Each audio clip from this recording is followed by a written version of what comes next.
Hello everyone. Good morning, good afternoon, good evening, depending upon when you are watching this video lecture.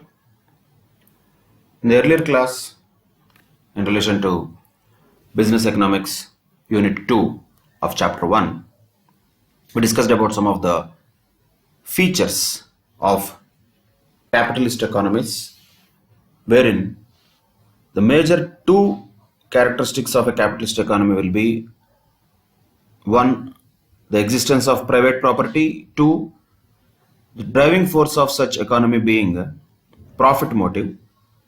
In addition to that, there are other general features also in relation to the people, whether producers or consumers, having a freedom of enterprise and a freedom of economic choice and consumer sovereignty. Also, a very less intervention by the government or state and competition as some of the features of capitalist economies. We discussed that in the earlier class. Now let us understand how the capitalist economy will try to address the issues that any economy faces. The same questions will come once again. What to produce, how to produce, for whom to produce, and how much provision should be made for future growth. Same questions will be there irrespective of the economy or the economic system, but the way the economic system answers them definitely will not be same. So, how the capitalist system addresses these questions, let us understand them quickly. Mostly the capitalist system has only one characteristic feature which will be determining, or we can say giving solutions to all other problems that any economy faces. So what is that? Simply the price mechanism. That is the answer for all questions that capitalism gives. Any question asked, what to produce, how will you decide? Price mechanism will decide. Then what is price mechanism? Basically it is the demand and supply of various goods and services. And basically what does it mean? That is the forces of market which determine the methods to solve the central problems for any economy.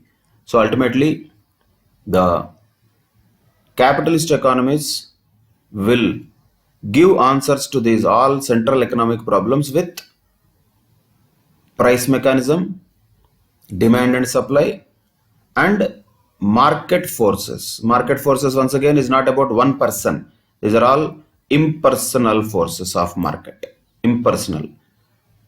Demand is not created by one person. Supply is not created by one person. Many people put together create a demand and supply. And as a mechanism of demand and supply creates the price mechanism, that will solve the entire problems of market economy, laissez-faire economy, or capitalist economy, because there is no central planning authority.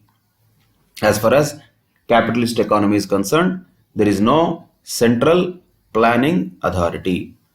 So there is no central planning authority, then how the economy functions? That has to function still without any central planning authority also. How does a car manufacturer know whether to manufacture cars or not? How does a cloth manufacturer know what kind of cloth he has to manufacture? So everywhere there is a question mark. And all those questions are answered by only one thing, demand and supply. And simply that can be called as price mechanism. So whatever the answers we try to derive for the questions, ultimately they all lead to the same solution, that is demand and supply or price mechanism. Let us go through them just quickly one by one. What to produce? Of course, what to produce is a very important decision for the businesses also, for the country or economy as a whole also. So what the answer will be? What to produce? How an answer will be given to this? Simply, what to produce are those goods which the consumers wish to buy. So there is no rocket science in that. What to produce? If that is a question, answer is, okay, you have to produce those goods which the consumers wish to buy. Means where there is demand for them. If they are wishing to buy, if they are willing to buy, then only there is demand for them. When there is demand for some type of goods, then only you will produce. That is how the market economy works, the capitalist economy works. Taking for example, like consumers want more cars. Naturally, there will be increase in the demand for cars. So more cars will be produced. Imagine there is no demand for cars. Like in the recent past, even in the second half of 2019 and the beginning of 2020, the demand in the automobile industry in India is very less. So what it has resulted in? It has resulted in the lesser production of cars. So when there is more demand, more cars will be produced. If there is less demand, less cars will be produced. As a reaction to the demand of the consumers, the manufacturers will adjust their production policies. So simply, what to produce is once again is answered by market. Market means in this case consumers. And how they are telling, are they going to go to the manufacturer and tell him in the ear, boss, I need a car, please manufacture for me. Nobody is going to tell like that. But in the way of identifying the demand for the cars or demand for any product or service, the producers of or providers of goods or services will decide what to produce. Imagine if there is a demand for some type of product is less. So naturally that will not be produced much. So what to produce is decided by what? It's a simple way. Easy to say. Practically it is the biggest challenge that manufacturers face. That's a different story. But the capitalist economy creates such kind of complications by answering these questions with market as an answer. So which everything is left to the market. What has to be produced? Produce those goods which the consumers wish to buy. Easy to say. But the question is always about practically what is the difficulty? How do you know that consumers wish to buy? How do you know that consumers do not wish to buy? That is the biggest challenge which every service provider or every goods manufacturer will face in a capitalist economy, because it is difficult to capture the whims and fancies of the consumers, wishes of the consumers. So that is why gauging the consumer behavior and demand is going to be a very challenging task for the manufacturers. But in spite of that, there is no option for them. They will produce according to what consumers are liking. So ultimately, what to produce is decided by consumers, not by the producers directly. Consumers will show their intention, their preference by spending on the goods what they want. And accordingly, the manufacturers will get a signal. Oh, that means this type of goods consumers are liking. Means this is the kind of goods I have to produce. That will be indirectly communicated to the manufacturers by whom? Consumers. So though it looks like the manufacturer decides what to produce, in reality, the essence of this question is answered by ultimately consumers. And how they communicate? Not by verbal or any other type of communication with the manufacturers. They automatically show their preference by spending on the goods which they want, by buying those goods which they want, by taking those services which they want. That automatically creates a tendency in the market that will be captured by the service providers and goods manufacturers according to the consumers' preferences, tastes and wishes. The question of what to produce, answers will change. That is how the capitalist system addresses this central question of what to produce. Simply, consumers' wishes will tell us what to produce. Then, how to produce is the next question, as we know. How to produce is basically about technology. How to produce is about technology. So what is the main point here to be noted? Of course, every manufacturer, every producer would like to use the best technology. But that is again wish only. Is it possible always? That is very difficult always to have the best technology in all cases. Yes, some of the manufacturers in the world have the best technology and they are using them. But not everybody can afford that. Not every country and every economy has access to that technology also sometimes. So according to the available resources, how to produce will be answered. So what technique of production will be used This is the point to be noted. What technique of production will be used? That technique of production which will minimize his cost of production. That technique will be used. So it's a common sense point. Of course, that will be the idea of a manufacturer to use a particular technology which minimizes the cost of production as much as possible. But that does not mean he can use whatever he wants. He has to use these resources according to their availability only. What to produce is at least something that can be traced in the market by observing the trends, by observing the tastes and preferences of the consumers. What to produce can be decided at least. But how to produce is not always your choice. How to produce also has a lot of limitations. I want to produce using the best possible technology in the world, but I don't have money to buy that machinery. How can I produce with that? Not possible. Means what? How to produce definitely has limitations of resources. Within the available resources, wherever there is availability of resources relatively cheap, that will be used as a methodology of how to produce. The technique of how to produce will be chosen by basically one factor, that is cost of production. Wherever it is minimum, wherever it is less, such technique shall be ideally chosen. For example, if labor is relatively cheap, labor intensive method will be used. If labor is costlier, naturally capital intensive method will be used. That is why, depending upon the prices of the factors of production, that is the answer here to the question. What is going to decide how to produce? The relative prices of factors of production. Understand these words very carefully.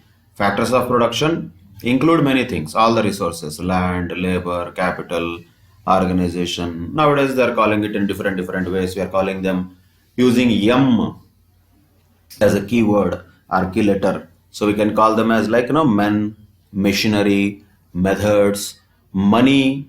Also, all these things are factors of production. Materials is another one.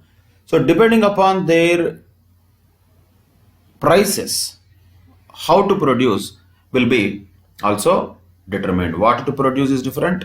How to produce is also different depending upon the prices of factors of production. What are the factors of production? For understanding purposes, you can just use these M things: men, materials, machines, money, and methods.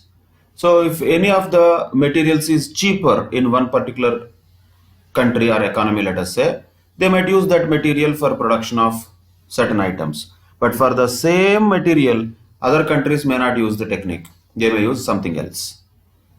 Just if you take an example, say in India, mostly the sugar is manufactured from sugarcane. Everybody knows that. Sugarcane is a material which is one of the factors of production which has to be inputted in the production process. That is sugarcane. Because it is cheap, because it is relatively cheap. So sugar is manufactured in India using sugarcane. Maybe in some other countries, sugar is manufactured from beetroot also. But in India, we don't do that. Why? In India, cultivating beetroot is not relatively cheap. Cultivating sugar is cheap. Cultivating sugar is easier in India, which has been done through many decades. So some countries may use beetroot as a material for producing sugar. Some other countries may use sugarcane as a material for manufacture of sugar. That is their choice. How to produce? How to produce the sugar? Should we produce it from beetroot or should we produce it from sugarcane? It's a choice to be made. Depends upon what? Whichever is cheaper, sir. Whatever is cheaper, that only we will use naturally. So like that, for anything, how to produce, the technology that we use, the materials that we use, it all depends upon the availability of those resources, first point. And not only the availability, second point is what is the cost of those resources, what is the relative cost of the factors of production. That will have a huge impact on deciding how to produce. So what to produce is decided by the price mechanism, simply speaking, that is demand and supply. Ultimately, consumers will show the preferences by buying the goods what they want, which will be understood by the suppliers as, okay, these are the goods we have to produce. Then how to produce it is related to the cost of production. How to produce will be decided whichever technique makes the cost of production minimum according to the available resources and according to the relative prices of the factors of production or resources. This decision of how to produce will be taken in a capitalist economy. For whom to produce? This is another question that we have. So that will be produced for those people who have the buying capacity. Simple. There is once again no big question mark here. Theoretically speaking, looks very simple. What to produce also looks very simple. What to produce? Whatever consumers want. How to produce? Whichever is cheaper and whichever is available. For whom to produce? Whoever has the buying capacity. Answers are look very simple. Practically, those are very complicated questions, but theoretically they look very simple. So, what is the answer for this question? For whom to produce? Simply for those who have the buying capacity. Then the biggest challenge is what? How do you know about whether people have buying capacity or not? That is a challenge. That is where the markets will struggle to understand for whom to produce, who have the buying capacity, and whoever has the buying capacity of a particular type of product, there will be product which is produced for those type of people according to their buying capacity. And naturally, when the incomes are higher, buying capacity also will be higher, and in general demand for goods also will be higher when the incomes are higher. When the incomes are not there, when the incomes are lower, buying capacity or purchasing power, that is what called generally in the macroeconomic terminology, that will be more when the incomes are higher, that will be less when the incomes are lesser. And depending upon the buying capacity of the segments of customers, the companies will decide for whom to produce. Just once again to take an example, for whom to produce. Let us say the same question is asked or encountered by Mercedes-Benz company. So Mercedes-Benz wants to answer this question for whom to produce. The answer is not going to be for everybody. No, everybody cannot buy Mercedes-Benz. Not possible. Those who have the buying capacity can only buy that car. So for whom to produce? Only upper middle class and rich segment of the society only will be affording our car. So we will manufacture only for them. They will not manufacture lakhs and lakhs of cars and push it in the showrooms. No, they will not do that. They will only manufacture for a very small segment of the society, which is upper middle class and rich class society, which can afford to buy that car. For whom to produce? Answer depends upon the buying capacity. On the other hand, though it is not produced now, just imagine the Tata Nano car earlier, which was released by the Tata company, a small car with the original target of releasing it at a 1 lakh rupees budget, though it has crossed 1 lakh rupees later, but still the idea is still the same. What was the answer by Tata company when they manufactured the nano cars? For whom to produce? For whom to produce? For whom they produced it? Not for Ambani. Ambani is not going to go in a Tata car or nano car. Even Ratan Tata himself is not going to go or roam in nano car. No, nano car is not for them. Nano car is not for the upper segment of the society. It is for the lower middle class and middle class. So those who can afford a bike, who want to go in the car, but still they don't have that much money to buy a car normally, for them this particular product was positioned. So for whom to produce, they also have identified those people who have the buying capacity of at least 1 to 2 lakhs. But they don't have the buying capacity of other cars like 4 lakhs, 5 lakhs, 10 lakhs, 20 lakhs. No, they don't have that much buying capacity, but still they have a buying capacity of 1 to 2 lakhs. So for that segment, this particular product has been targeted. Like that, the manufacturers will always keep their target customers in mind. For whom to produce, for whom to render the services, always there will be a segment. Always there will be a particular strata of the society for whom the manufacturer or service provider will give or render or manufacture their goods or services according to the buying capacity of the consumer. These are different companies. But look at the other side of it. Same company will have different brands also with different prices. The company which is marketing them is same. For example, Unilever will have different brands of soaps and shampoos. Some of them will be expensive, some of them will be cheap. So target customers are not the same. Expensive ones are those for those who have higher incomes. Cheaper ones are those who have lower incomes. So naturally, for whom to produce always depends upon the buying capacity of the consumers. According to that, the manufacturers will take a decision on who are their target customers. That is the third question which the capitalist economy answers. Answer is what? Buying capacity of the consumers. So what is the answer for what to produce? Whatever customers want. Second, what is the answer for how to produce? Whichever gives the lowest cost of production. Then the third question, for whom to produce? Whoever has buying capacity of our product or service. For them only production will happen. Then what about the other things like consumption, savings and investments? We talked about not entire production is going to be consumed.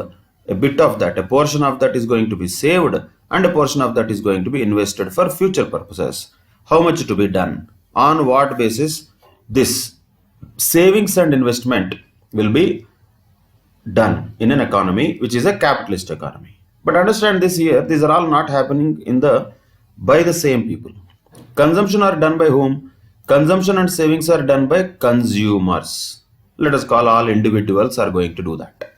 Ultimately, for any product or service, the final destination is a human being only. That is a point you have to always keep in mind. Whatever that may be. Ultimately, the final consumer of any product or service, in between it would have changed hands of 100 different companies, doesn't matter. Finally, all of this effort is happening for whose benefit? For an individual only, for a human being only this is happening. Anything that is happening in the world as a economic activity ultimately is happening for the benefit of a human being only. You can take any example. Ultimately, it lands up with a human being only. And that human being is what we are calling as consumer. So, who consumes something which has already been produced. He will do that. That individual will do that. And individuals only will save also. Saving also is done by people. That is, individuals, human beings will save some money. It's a simple logic. There is no big rocket science in this. Simply, if you just understand, somebody will have some income, and that income, in that income, some portion of that income will be consumed, and when there is some portion of income that is consumed, remaining portion of income is going to be definitely saving. So imagine there is income which is earned by whom? Individuals, and in that certain portion of that income is going to be consumed, certain portion of that income is going to be saved. That's a common thing. Imagine some middle class person has say 40,000 rupees income per month. In that he spends 30,000 rupees, let us say, that is consumption. And what about the remaining 10,000 rupees? That is savings. That will remain in his bank account as part of his savings. So savings and consumption, who does it? That is by consumers. Now, what happens to this savings? The savings, whatever we keep in banks or some other places, be it in the form of mutual funds, be it in the form of buying the shares, be it in the form of purchasing any debentures, bonds, investments, anything that people do, individuals, as a kind of parking their excessive money at some place. How do they park it? That can change. The typical way of saving for many people is keeping that money in the banks or post offices. So let us stick to one example. Say the same individual has earned some income, he consumed some money and saved some money in the bank. In our example, he earned say 40,000, consumed 30,000, saved 10,000 rupees per month. Like this, in a year, he has saved 1,20,000 rupees. What the bank is doing with that? Is the bank just sleeping on that? No, bank is not just keeping that savings idle. What will the bank do? The bank will give that money to entrepreneurs, and that money will be invested by the entrepreneurs. So, whatever the saving that this person has, that will be ultimately converted into what? Ultimately, it will be converted into another investment. By whom? By some entrepreneur. So, an individual who has an income will consume some part and save some part. That saving will be converted to investment by the entrepreneurs. But this will not happen automatically. That is why in between these two, savings and investment, we have a financial system. That's what we call a financial system. Whatever the name you can give to that. What are all those involved in this financial system or capital market or financial market, whatever we can call it? Banks, financial institutions, various lending organizations, various finance companies, non-banking finance companies, mutual funds, insurance companies, all of them are part of this financial system. Ultimately, the way they do might be different, but ultimately what they do, they are in the job of converting the savings into investment. That's what happens. So for a simple individual, the consumer, he consumes and saves a little bit. That saving is converted into investment by the financial system. That is what is the way the capitalist economy works.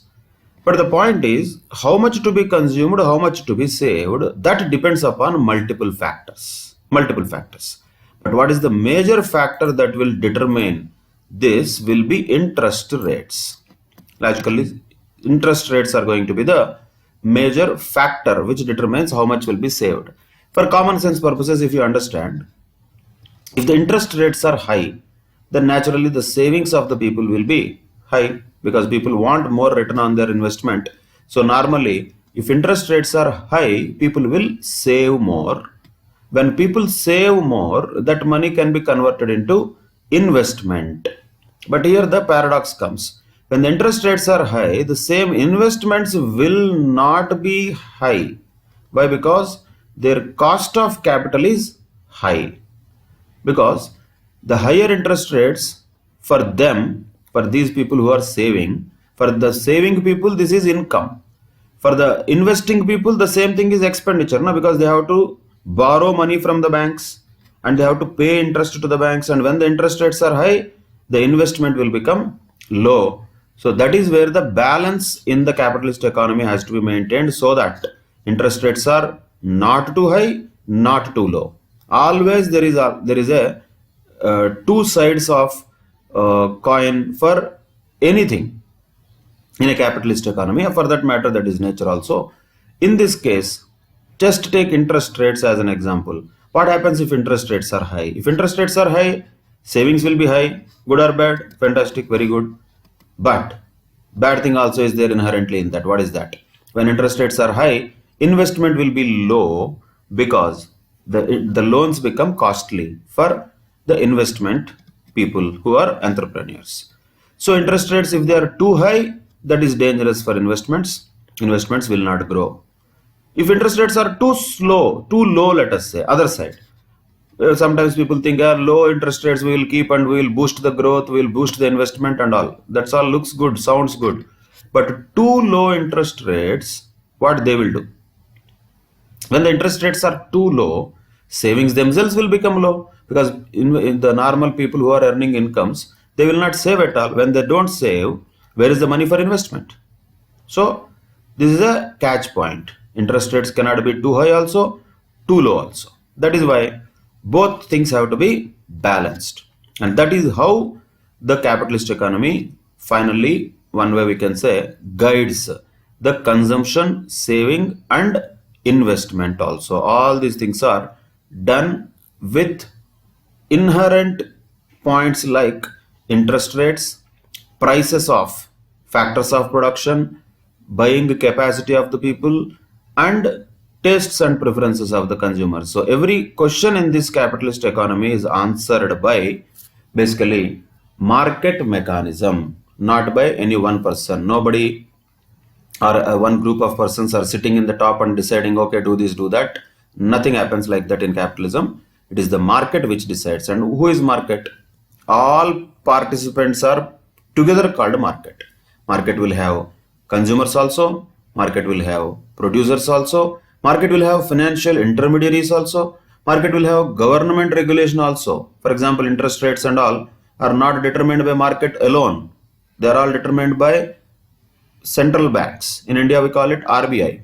Reserve Bank of India will have a huge role to play in determining interest rates. So these are not going to just happen automatically all the times.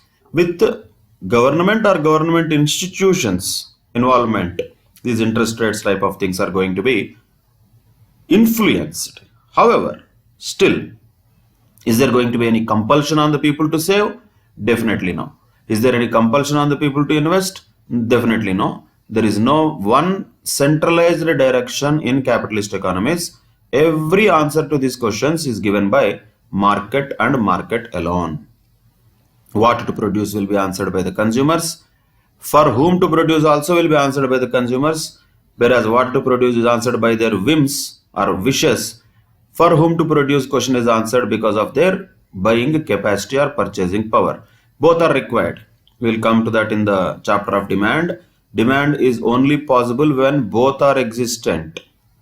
Only let us say somebody wants to buy, but he doesn't have the capacity to buy. Does it create demand? No, it will not create demand. You just see some person walking through just some of the shops which are available. He wants to buy, but he doesn't have money to buy. Does it mean he has created any demand because of his wish? No. So both of them put together will only create demand. So the people should have a wish to buy. At the same time, they should have capacity to buy.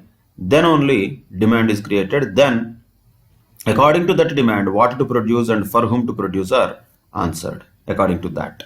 How to produce is not a demand thing, that is a supply thing that is coming from the producers, not from consumers. Producers will have to decide which technology they have to use, which technique they have to use to produce, whether capital intensive technique is better, labor intensive technique is better. That's what they have to decide. And that depends upon what?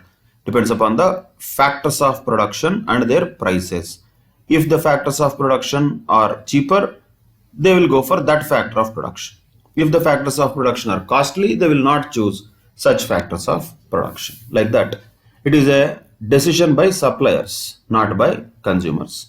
Or consumers do not have any direct impact on this question, how to produce. Ultimately, it is the availability of resources which will finally answer this question of how to produce. Say for example, electricity also.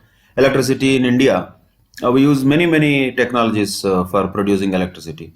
Now we are producing mostly electricity from thermal technology. So what is the input for that is coal. We produce electricity from water also, hydel. The input for that is water, particularly the river water, flowing water. In addition to that, the electricity is produced from nuclear power plants also. The electricity is produced from, say, even sometimes trash also.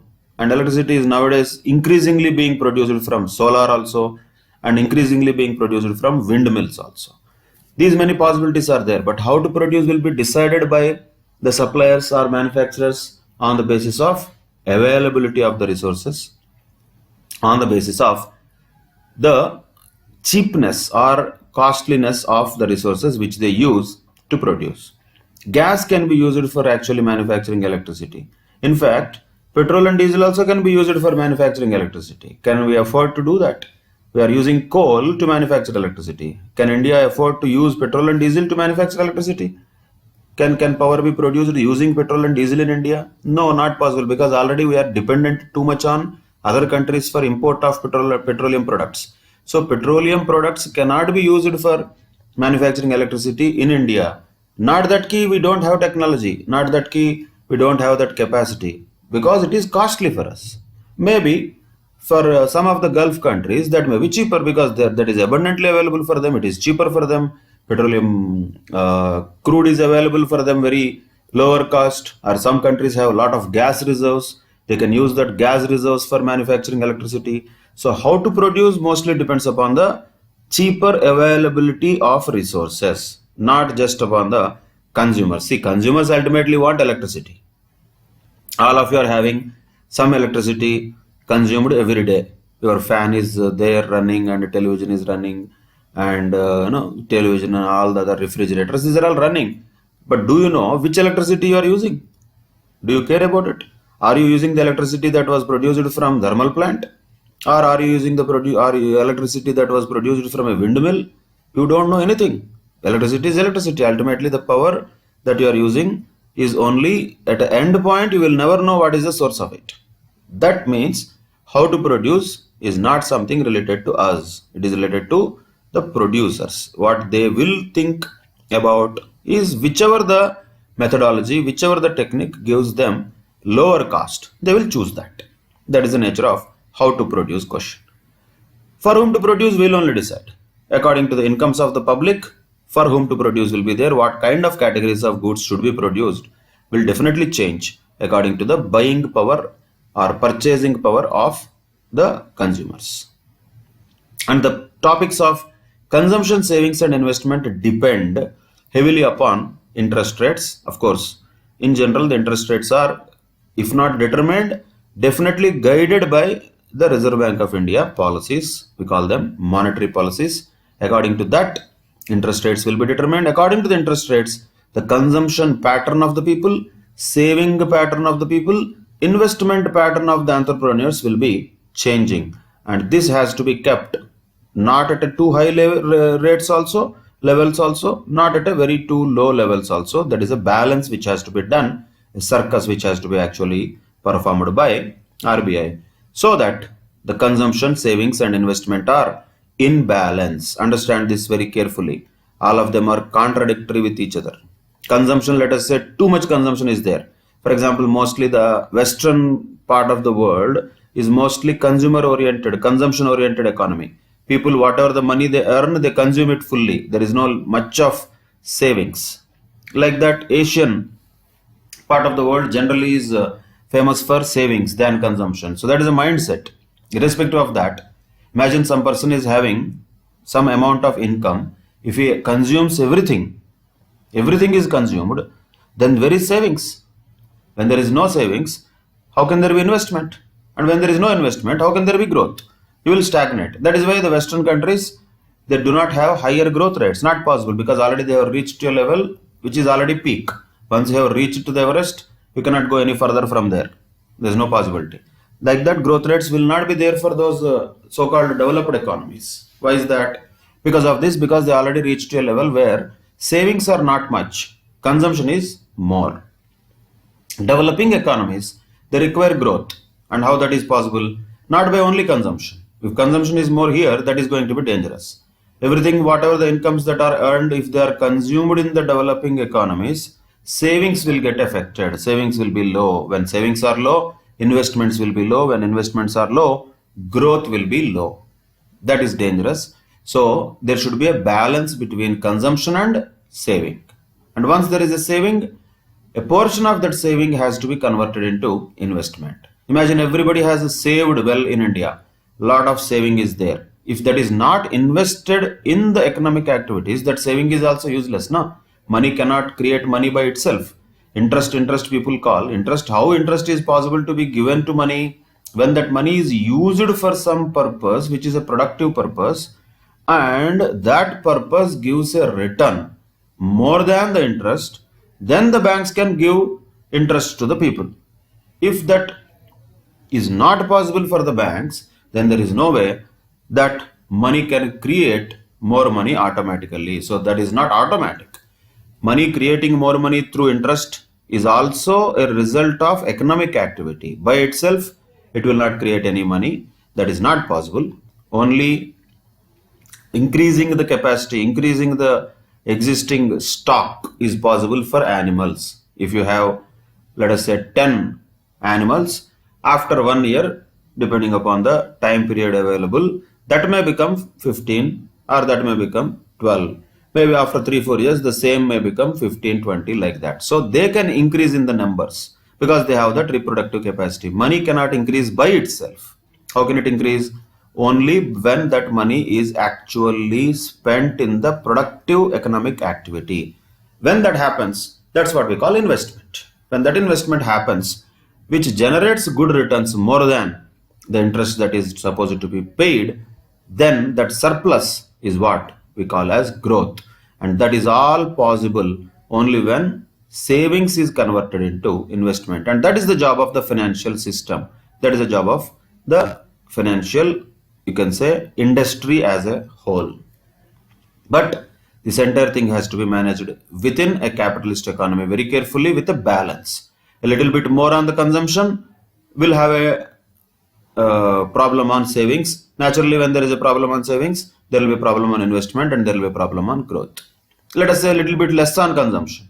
When less on consumption also dangerous, because when less on consumption is there, then people having lesser demand. That could be due to various reasons. Let us say incomes are there, but people don't want to consume, they want to save more. Then what happens? Then also there will be difficulty. Why? When the manufacturers are manufacturing goods, people are not buying, they don't want to consume. They want to save only. So saving is there, but still investment will not be there. Why? Because manufacturers already have excessive capacities which are not consumed by the public. Japan is an example of that situation where consumption is less, saving is more. Even because of that also growth rates are less. So one Western example where consumption is more, saving is less, because of which investment is less. Because of that also growth rate will be lower. And opposite example from Asia, Japan, where consumption is less, saving is more, still investment is less. Why? Because since there is no consumption, no new investment is going to be fruitful for the manufacturers. So that is why everything here, if little bit more this side, the economy will fall. If little bit more that side, economy will fall. It has to be always a balance. Of course, that does not mean 50-50. Don't assume numbers. 50-50 will never be there. Somewhere it has to be balanced, so that too much of excessive of anything is not going to happen. So this balance is what a capitalist economy requires, and that is why it is very challenging in a capitalist economy to keep the growth rates intact and to keep all these things in control. It is difficult for capitalist economy. Why is that? Because it leaves everything into the market. It does not control anything. It does not create any kind of centralized authority which will have a direct influence on these things. That is how the capitalist economies work, and the capitalist economy will have answers to the questions, major central economic problems, we can say. That tells us about the features of capitalist economy and how it answers the questions. Each question has a unique type of answers. You need to know those answers to each of the questions. Once again, just to quickly understand, what is answer for what to produce? Consumers' preferences. What is answer for how to produce? Cost of the factors of production. What is answer for whom to produce? Purchasing power or buying capacity of consumers. What is answer for provisions or consumption, savings, investment? Simply interest rates. Simple way is interest rates, but this is a very complicated area. Though, in a nutshell, this is how it works. This entire mechanism in capitalist economy works like this. That's all. In the nutshell, this is how the capitalist system of economy works, and where we stand is different. As individuals, definitely everybody will be here, and we will have a bit of consumption naturally, a bit of saving naturally. But that money, when we keep it in banks, then the banks will come into picture, and that money will be given to the industrialists, and that will be invested in manufacturing processes or other services, some business purposes. That investment will happen. This is how the capitalism or capitalist economy in a nutshell works in a simple way. It looks simple. Practically, it is quite complex and challenging, we can say, because of which the economic growth also is going to be difficult to achieve unless these are all very much balanced well. Clear? That is about capitalist economy. Now, just we can quickly go through what are the merits and demerits of capitalist economy. Once again, as I said earlier, merits of capitalist economy become demerits of socialist economy, because these are opposite with each other. Demerits of capitalist economy will become merits of socialist economy. So there will be always good and bad in any type of economy. Once again, we don't have to be judgmental. Though we are by far living in capitalist economy, we are having a lot of advantages also in this. What are those advantages? Let us understand that. First and foremost thing is, it is a self-regulating economy. So what happens? There is no need of any particular influence from the top. There is no need to have a planning commission like thing. No need to formulate any plans like that, monitoring the policies and all that, not required. So capitalism is a self-regulating. Understand in this way, there are certain cars which have, let us say, if there is a puncture that happened to the tire, it will self repair itself. So that puncture is going to be filled with a gel, and it is going to self repair itself. That is how the car is running smoothly. Capitalism also generally is a self regulating kind of economy, and that is why no need to influence that separately, because it works automatically. And how it works? Through price mechanism. That is the advantage of capitalist society. And the second thing, very important point, psychologically we can say, psychological point of any human being is that because of private property and profit motive, I would call it a selfishness one way. That is the nature of the human being. It is not a bad word, or we don't have to judge that once again. Every living being is selfish. Because of that, there will be more motivation for the people to work. That will become a driving force. If there is no private property, if there is no profit motive, people might not be really interested to work efficiently, because whether they work efficiently or not, individually what benefit they are going to get is not going to change. Collectively there may be difference, but usually from a psychological point of view, human beings being selfish compared to other animals, also human beings are more selfish. Because of that, capitalism suits well for human beings, since they like their private property and their profit motive is always the driving force, which results in greater efficiency. That motivates. So if you have a motivation of earning some or gaining some benefit, then you work in a better way. If you don't have any benefit of working specially, you don't have any personal benefit, everybody will collectively get the benefit, then maybe that much efficiency might not be there. So that is why definitely the private property keeps as a driving force, and that is going to be very motivating factor for capitalist economies, because the people always will be selfish and they have profit motive in their mind. That is the other advantage we can say. Of course, the same thing can be a disadvantage also. Everything which is advantage also can be a disadvantage if it is a little bit over. The same selfishness become too much of selfishness, and that can create problems also. But if it is under control, the same capitalism works well, because efficiency will be more in capitalist societies. That is also one of the advantages we can say. And one more thing is the economic growth is generally fast in the capitalism. Why is that? Mostly the reason is same, because the investors, whoever is there in the capitalist society, they will invest in those projects which are economically feasible, because investment happens only in which projects where there is more profit. When there is more profit, that means there is more productive investments. When there are more productive investments, growth is also more. So the cycle of economy runs faster in a capitalist economy. So the growth rates naturally will be more under capitalism. That is one more advantage we can say of capitalism. And another advantage can be where the resources are used in a most productive manner.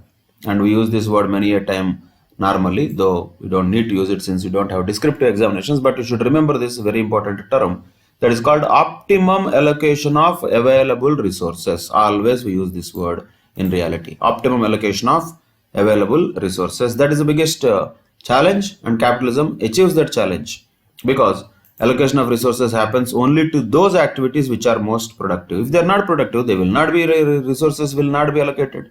Just for sentimental purposes, just for whims and fancies of the people, activities are not going to be given resources which will give better results, which will be most productive. Only those activities will be getting resources, because of which what happens is automatically the optimum allocation of available resources happens in a capitalist society, and most of them are going to be repeated now onwards. So what is this next one? Once again same, operative efficiency is going to be high. Reason once again is same, efficiency, because of people's willingness to get a personal gain will make them to work better. Once they work better, efficiency will be naturally higher, and cost of production is minimized. That is one of the other advantages of capitalism. Why? Because when there is a capitalist economy working and industries are working under this system, everybody would like to maximize the profit. That is the profit motive. How is it possible? How is it possible? Only by employing those types of techniques and methods of production which are cost effective. So they will always try to reduce the cost of production. That is another advantage that capitalist economies and the capitalist can say organizations within that system will achieve. And not only that, they will offer incentives for the efficient economic decisions. Once again, same, it motivates always the efficiency, productivity. These are the words that capitalism uses. Optimum allocation of resources, cost of production to be reduced. So efficient things are always given better incentive. Carrot is there for better decisions. Bad decisions will get a punishment automatically because they will not be able to succeed in the market. They will be forced out of the market. So always good decisions will get better results in capitalism. And not only that, another important aspect is consumers are benefited in the capitalism because competition forces the producers to bring all the products at reasonable prices. This is also another thing which you can experience in real life also. For example, telecom is a practical example in India where when there was only one operator, particularly say those days it is called Department of Telecommunications, now it is called BSNL, which is a government telecommunication operator in India earlier, say 15 years, 20 years back, then the prices of the telecom services were very high. And even when very few telecom operators in private are given licenses for operating mobile telephony, initially the incoming call itself used to be 1 minute 12 rupees, 9 rupees like that. I remember 9 rupees per minute incoming call. Forget about outgoing call.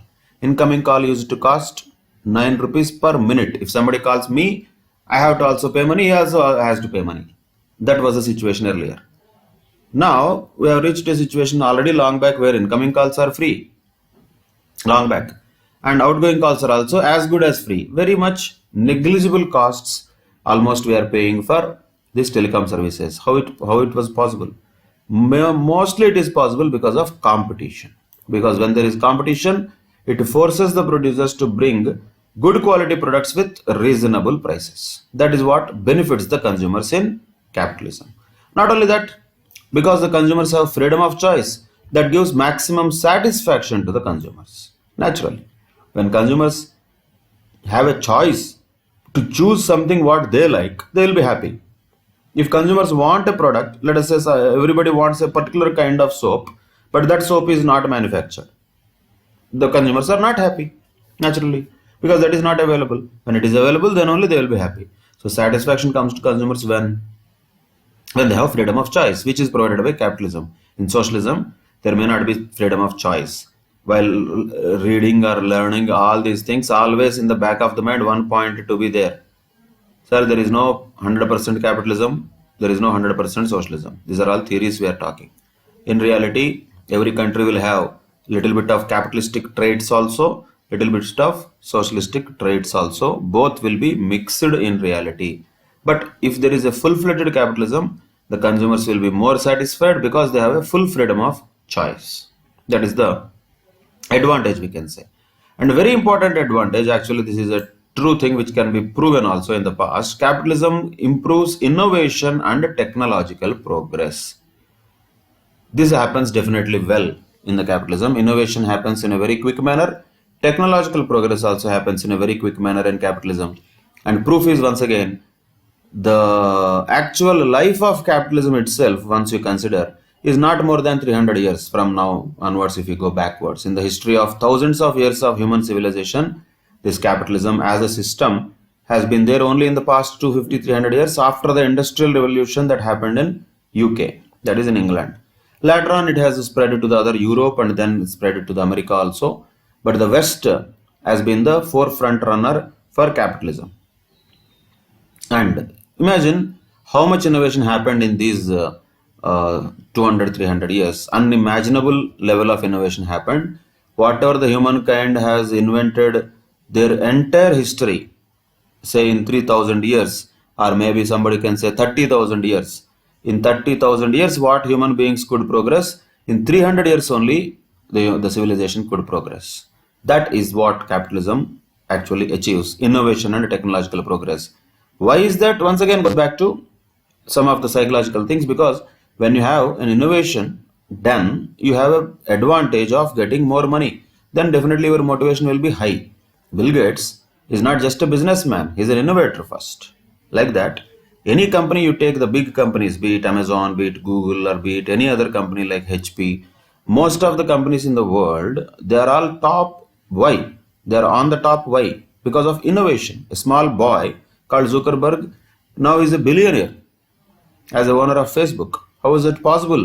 In capitalism, it is possible because of innovation and technological progress are rewarded. Talents are rewarded. Development of research is rewarded. So people will be definitely interested in doing that. If you are not rewarded, if there is no individual benefit, then people might not have that much of motivation to involve in this much of technological research and other activities. So capitalism definitely offers a huge incentive for innovation and technological progress. That's a fantastic advantage of capitalism. We can definitely say this has been proven well in the past. Though the other things are all there, there can be questions on them. Whether this is really true or not, maybe there can be sometimes questions on them. But certain things are almost 100% true. This is like psychology of the people is like that. Private property, profit motive. If it is there, if it is not there. Will people work more productively if private property is there or not there? Because they are selfish, they will work only when there is private property and profit motive. So this has been proven already in a psychological level. Not only that, even this also has been proven already that innovation happens when there is an incentive for such innovations. Then only the innovations and research and other things will happen, and that is the advantage of capitalism. Other things are debatable. Yes, growth is fast. People can also ask questions like growth for whom? Only few people are growing, other people are all not growing. So for every other things, there are counter arguments also. But these two are psychological items. So the second point and the ninth point are undoubtedly the benefits of capitalism. Others are also benefits, but they can be questionable. Always there will be other side of argument also. That is another thing. And another advantage, or somehow, once again, though debatable, is that the capitalism will have certain type of fundamental rights. There will be a lot of freedom in the capitalist societies rather than socialist societies. Socialist societies are all mostly command societies. There will be a central command, and people will not have as much freedom as they will have in capitalistic societies. Just a recent example, if you can take, though it has nothing to do directly with economic models, for understanding purposes, say in European countries, the coronavirus has spread very fast, and America also it has spread very fast. Of course, maybe there are other biological reasons, we don't know them. But even other point also we have to note on one side. These people and these countries, Western countries, have more freedom and rights than China. China was able to control this in a very quicker way because they have a command system there. Means what? If the state tells something, people will have to follow. People will not generally come out and say, "Oh, are you to tell me? I will do what I want. I have democracy and all." No, generally that will not be there in command systems. I'm not telling in any way that China is socialism. I'm only giving an example for understanding purposes. So in general, the capitalist societies will have more autonomy and freedom, and there will be little bit of democratic principles in capitalist societies. Whereas in socialist societies, that much freedom and autonomy will not be there. Always, the state will direct the people what to do and what not to do. Generally, that's what happens. And the 11th one is actually repetition once again. It rewards the people who are better, who have initiative and enterprise, who work hard, and those who are inefficient and imprudent, the capitalist system punishes them. So one way we can say it is survival of the fittest. Capitalist system is more closer to the jungle Raj, where the survival of the fittest will be there. So like in the nature, like Darwin said, whoever is fit, they only will survive. Whoever is not fit, they will not survive. Capitalism also continues with the same jungle philosophy. Whoever is fit, whoever is working hard, whoever has the brains, they will get better rewards. Those who are not, they will get punishment. They will not be getting much of rewards. Logic is simple. See, as a human beings, everybody is equal, no doubt about it. But everybody, will they get same opportunity? Just imagine if, like say, take 10 students as a experimental batch. In that 10 students, are all 10 students going to become the same way equally successful? Not possible. Some of them will get better rewards for their hard work, for their knowledge, for their intelligence. And some people, maybe they are not having that much intelligence, or they don't have that much of hard work, they are not that efficient, means maybe they are inefficient, they will get the punishment of not getting the better career as others. That is the punishment. Not that punishment means some big thing. So the capitalism gives rewards for those who are hardworking, and it will punish those who are not so hardworking and inefficient. That is another advantage of it. So simply, it is following the law of nature. It is not defying the nature. Nature, what it does, nature also does the same. No, whoever does the hard work, they will get the reward. Who doesn't do the hard work, they will not get the reward in general. In general, that's what happens. So for even a lion, it will not get the food delivered to its mouth. It is not going to get any door delivery like Swiggy. Lion is not going to get any food like that. It has to hunt, and for that it has to work lot of hours, and so much of hard work is involved in that. Then it will get reward. Just like sitting and sleeping, it will not get food. If somebody is there, if some lion is there which is sitting and sleeping, it will die in the nature. It will not be able to survive. That is how the nature works, and capitalism also mostly works in the same way as nature. So that is another reason why capitalism also has continued one way such a longer period of time, though it is not as longer as the human civilization, but still it still continues with its strength, since it is not defying the nature. Nature always keeps people selfish. So that is one thing the capitalism is not touching. And nature gives for incentives for those who are innovative. That is also there.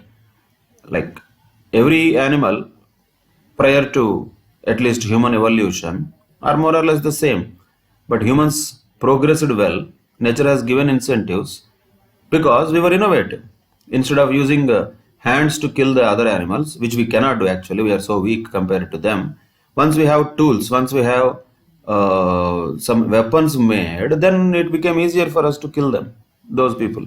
So innovation definitely was rewarded in nature. Same thing capitalism also does. And hard work is rewarded in nature. Same thing capitalism also does.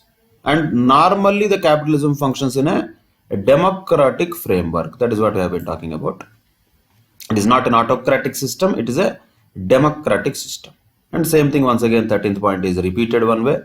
It encourages the enterprise. Whoever is having entrepreneurial wishes or skills, and whoever has the risk-taking capacity, that definitely will be encouraged by the capitalist economies, not discouraged. That is the advantage we can call of capitalism. These are the positive points of capitalism in general, we can say. Of course, all these positive points of capitalism will become negative points of socialism. The demerits of socialism will be almost the same, more or less the same, which are positive points of capitalism.